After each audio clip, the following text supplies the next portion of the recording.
ছেলের স্কুলের পরীক্ষা শেষ, ভাবলাম সকাল সকাল ঘুম থেকে উঠে ঘরদোরটা একটু গুছাবো, যেহেতু অনেক দিন পরীক্ষার জন্য ঘরদোর গোছানো হচ্ছে না।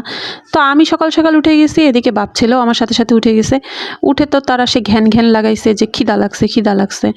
তো এই সকালবেলা তাদেরকে আমি কি খেতে দিব? আমরা মেইনলি নাস্তা করি 9টা সাড়ে 9টার দিকে, আর এখন কেবল 8টা বাজে। তো এখন তাদের নাস্তা দিতে হবে আমাকে।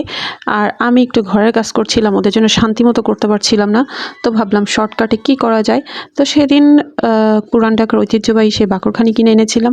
ভাবলাম ঢাকাইয়া পোলা, ঢাকাইয়া জামাই, তো তাদেরকে ঢাকাইয়া স্টাইলে ট্রিট করি। আর আমার জামাইয়ের মুখে শুনেছিলাম তার দাদি ফুফু এরা নাকি সকালবেলা উঠে চা দিয়ে বাকরখানি খায়, আর সেটা নাকি দুধ চা। বাট এখন দুধ চা বানানোর আমার সময় নেই, তাই শর্টকাটে আমি লাল চা বানিয়ে দিয়েছি আর সাথে বাকরখানি দিয়েছি। ভাবলাম কি আর হচ্ছেটা কি, ভাবলাম সকাল সকাল উঠে কাজ বাজ শেষ করে আগে আগে ফ্রি হব, এদের দুইজনের জ্বালায় কে আর সেটা হবা। তো কি আর করার, দুজনকে লাল চা বানিয়ে দিয়েছি। আর সকাল সকাল মশলা লাল চা শরীরের জন্য অনেক উপকারী।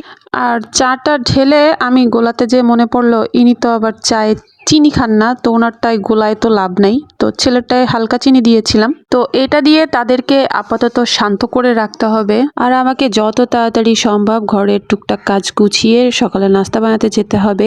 তো লাল চা দেখে দুজনেই নাক সিটকাইছে, এটা নাকি দুধ চা দিয়ে খেতে হয়। নাক সিটকায় কোনো লাভ নেই, আমার অনেক কাজ পড়ে আছে। সকাল সকাল এটুকু যে পেয়েছে এটাই অনেক। ওরা খেতে থাকুক, তোমরা ভিডিওটা দেখতে থাকো, আমি আমার কাজে গেলাম। সবাই ভালো থেকো, টাটা বাই বাই, আল্লাহ হাফেজ।